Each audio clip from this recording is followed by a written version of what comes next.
जब आज मैं जो चर्चा करने वाला हूं बहुत टॉपिक है।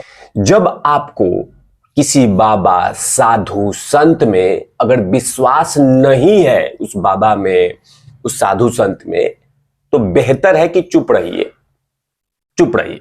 अगर उनको किसी बाबा में, हमारे दुनिया में बहुत सारे बाबा साधु संत हैं, तो अगर उन बाबा में, उस साधु संत में कुछ विश्वास नहीं है अगर आपको किसी को भी, तो बेहतर है कि चुपचाप रहिए, अपशब्द मत बोलिए, उनके खिलाफ कटाक्ष मत कीजिए। अगर आपको नहीं कुछ पता है, ये मेरी विनती है सबसे, कि अगर किसी बाबा में आपको नहीं पता है, कुछ भी नहीं पता है कि बाबा क्या करते हैं, कैसे पूजा पाठ करते हैं, कैसे वो प्रवचन दे रहे हैं, अगर नहीं पता है आपको, तो बेहतर है कि चुपचाप देखिए या मुंह फेर लीजिए। लेकिन अपशब्द की भाषा, उनको टोंट करना, उन पे कटाक्ष करना, उन पे सवाल उठाना, ये बिल्कुल गलत है, बिल्कुल गलत है।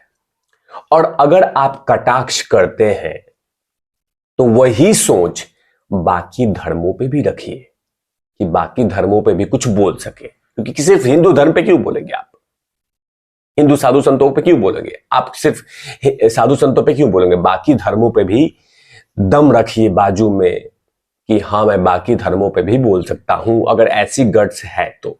चलिए बात करते हैं, डेयरिंग अगर आप में है इतना, तो बाकी धर्मों पे बोलिए। लेकिन मैं किसकी बात करने वाला हूं, चिपक कर देखने की, वीडियोस को जमकर थोड़ा शेयर कर दीजिएगा, क्योंकि रिलेटेड सनातन धर्म को लेकर है, कि एक्सपेरिमेंट लैब बन चुका है। पहले तो नेता करते ही थे, वो बाबू सिल्वर फैमिली से आते हैं, उनको काम उनको मिल गया है कि हाँ हम सनातन धर्म को एक्सपेरिमेंट लैब बनाएंगे, वो लोग तो करते ही थे। लेकिन अब कुछ पत्रकार, कथा कथित पत्रकार कहते हैं कि हाँ मैं पत्रकार हूं, दुनिया के सबसे ईमानदार पत्रकार हूं, पत्रकारिता करता हूं, मैं किसी पार्टी के तलवे नहीं चाटता, मैं किसी पार्टी के टुकड़ों पर नहीं पलता, मैं किसी पार्टी का इंडिविजुअल प्रवक्ता नहीं हूं, ये सब बोलते हैं। लेकिन उनका चेहरा देश की जनता जनार्दन के सामने मैं हमेशा से रखता रहता हूं कि वो ढोंग करते हैं। जैसे रवीश है, ऐसे बहुत सारे पत्रकार हैं मशरूम की तरह, कि जो अपने आप को कहते हैं कि हम बहुत ईमानदार हैं, हम किसी इंडिविजुअल पार्टी के वर्कर नहीं है, लेकिन वो ऐसा काम करते हैं। सॉरी, लेकिन मैं जिसकी बात करने वाला हूं वो बड़ा, वो पत्रकार बेइज्जत के लिए ही बना हुआ है, ढोंग करता है कि हाँ मैं बहुत ईमानदार पत्रकार हूं, मेरे जैसे पत्रकारिता तो कोई करता ही नहीं है। मैं रवीश की बात नहीं कर रहा हूं, किसी और की बात कर रहा हूं, चिपक कर देखने की जरूरत है। नमस्कार, आप देखें तिवारी भैया, मैं हूं वेद प्रकाश। दरअसल इस पत्रकार को देखिए, यह है अजीत अंजुम, अपने आप को बोलता है कि ईमानदार पत्रकार हूं, लेकिन इसमें जहर कितना भरा हुआ है, जहर कि अनर्गल बयान। अब मैंने स्टार्टिंग में ही क्या कहा था कि अगर आपको किसी बाबा साधु संत में विश्वास नहीं है, तो बेहतर है कि आप कुछ मत बोलिए, उन पे सवाल, उन पे एक्सपेरिमेंट मत कीजिए, ये बेहतर है, या बेहतर सोच भी है कि आप मत कीजिए। लेकिन क्या है कि कुछ लोग आदत से मजबूर हैं कि नहीं नहीं नहीं, हम तो बेइज्जत के लिए ही बने हैं, हम तो बेइज्जती ही चाहते हैं, हम बेइज्जत, जब तक हम बेइज्जत नहीं हो जाए तब तक हम चैन से नहीं बैठेंगे। अब वही में से है ये व्यक्ति अजीत अंजुम। इस व्यक्ति में चुल मची थी, कीड़ा उछल रहा था, हमेशा से कीड़ा उछलता रहता है, इस बाकी और भी बाबाओं पे भी, बाकी हमेशा से इसमें कीड़ा उछलता रहता है। अब बताइए, बागेश्वर धाम सरकार पे जब मुझे नहीं, मैं इंडिविजुअल, मैं नहीं, प्रैक्टिकली बोल रहा हूं, जब मुझे नहीं पता है बागेश्वर धाम जी के बारे में, तो मैं उस पर सवाल क्यों उठाऊंगा, चुप रहूंगा। अगर नहीं पता है, मैं इंडिविजुअल बोल रहा हूं, मैं मतलब एग्जाम्पल रख रहा हूं, मैं किसी की भावनाओं को ठेस नहीं पहुंचा रहा हूं। लेकिन इसमें चुल मचा हुआ है, कीड़ा उछल रहा है अंदर में, जब देखोगे तो अब ऐसे बागेश्वर धाम पे कुछ ना कुछ कमेंट करता रहता है। तो आज ये हत्थे चढ़ गया बाबा के ऑफिशियल साइट से, और देखिए इसने क्या कहा है। दरअसल देखिएगा, पहले एक ट्विटर पे ट्वीट करते हुए इसने लिखा कि ऐसे नेताओं ने ही पंडित धीरेन्द्र शास्त्री जैसे लोगों का दिमाग खराब कर दिया है। अब देखिए किस भाषा का इस्तेमाल कर रहा है ये पत्रकार। इसका ऐसा नहीं, फेक नहीं है। मैं ये देखिएगा, इसका ब्लूटूथ भी, इसका थोबड़ा भी दिख रहा है। ऐसे नेता ने ही पंडित धीरेन्द्र शास्त्री का, इसका शकल भी दिख रहा है, इसके देखिए ट्विटर हैंडल पे इसका फेस भी दिख रहा है। ऐसे नेताओं ने ही पंडित धीरेन्द्र शास्त्री जैसे लोगों का दिमाग खराब कर दिया है।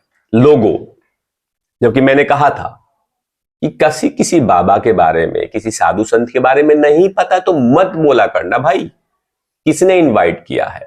लेकिन हां, हम आदत से मजबूर हैं, तो ये पाखंड बंद करो कि हाँ मैं ईमानदारी पत्रकारिता करता हूं, ये पाखंड बंद करो। एक मैंने हमेशा से कहा है, और आप लोग वीडियोस उसको शेयर कीजिए, कि ये ढोंगी है सब। ये एक इंडिविजुअल पार्टी के प्रवक्ता है, ये अंदर ही अंदर काम करते हैं, पार्टी के लिए काम करते हैं। इनका एजेंडा होता है कि मैं सरकार को नीचे दिखाऊंगा और विपक्ष को ऊपर। इनका अंदर से एजेंडा रहा है। वो चाहे रवीश को ले लो, ऐसे चाहे कितने सारे मशरूम पत्रकार हैं जो अपने थोबड़े को दिखाते हैं कि नहीं नहीं नहीं नहीं, मैं एकदम न्यूट्रल पत्रकारिता करता हूं, मैं सबसे सवाल पूछता हूं। अब पाखंड है वो, दुनिया का सबसे बड़ा पाखंड है वो, जो ये कहता है कि मैं दुनिया का ईमानदार पत्रकार करता हूं। ये चलिए अब दिखाते हैं। तो जैसे ही अजीत अंजुम ने ऐसा ट्वीट किया, उसके बाद क्या था कि बागेश्वर धाम सरकार ऑफिशियल ट्विटर हैंडल से ही लतिया दिया गया, मतलब कूट दिया गया, सूद दिया गया। अजीत अंजुम को करके लगे सस्ती लोकप्रियता के लिए इस तरीके के अमर्यादित भाषा का प्रयोग ना करें। ये बागेश्वर धाम सरकार की तरफ से इसको सूद दिया गया, इलाज दे दिया गया, क्योंकि जरूरी था। और ये ऐसा नहीं है, आप ये देखिए, ये हवा महल से रिसेंटली में अभी विधायक बने हैं, तो इन्होंने किसी ऑफिसर को टेलीफोन करके बोल रहे हैं। तो अब देखिए इसमें क्या कमेंट किया इस आदमी ने, देखिए क्या किया है। ये अभी बहुत सारे किया है। कमलनाथ जी ने एक ट्विटर पे लिखा था, तो उसने कहा था कि चन्नामृत जाके पी लीजिए धीरेन्द्र शास्त्री के चरणों में, इस तरह की तमाम बातें। मैं हमेशा से किसी भी व्यक्ति को कहता हूं कि अगर आपको कुछ नहीं पता है तो मत बोला कीजिए। ये जो पत्रकार हैं, अपने आप को हमेशा से पत्रकारिता का ढोंग चोला पहन रखा है, ये पत्रकार नहीं है, याद रखिएगा। ये एक पार्टी नहीं, 2-3 विपक्ष पार्टियों के प्रवक्ता है। ये अंदर ही अंदर उसे माल खा रहे हैं और अपना काम कर रहे हैं। चोला पहन रखा है ईमानदार पत्रकारिता के मैं तो सवाल पूछने वाला हूं, लोकतंत्र का चौथा स्तंभ हूं। आपको क्या लगता है कि ये कल भारतीय जनता पार्टी सिर्फ छत्तीसगढ़ और राजस्थान हार जाती तो मशरूम पत्रकारिता भाड़ मीडिया पानी पी पी के नरेंद्र मोदी को गाली देती, जबरदस्ती मोदी के गले में हाथ डाल के बोलती कि तूने ही तुम्हारे कारण हारा है, जबरदस्ती जनता जनार्दन के मुंह में शब्द डाल देते कि 24 में मोदी हारेगा। ये इनकी सोच है, ये इनका शकल है, इनका थोबड़ा है कि ये ऐसा पाखंड करते हैं और कहते हैं कि मैं ईमानदार पत्रकारिता करता हूं। नहीं नहीं नहीं, चोला पहन रखा है एक किसी पार्टी का, बस फोटो नहीं मिलता है। लेकिन जिस तरह से बागेश्वर धाम सरकार की तरफ से इलाज किया गया है, कुछ दिन तक याद रखेंगे।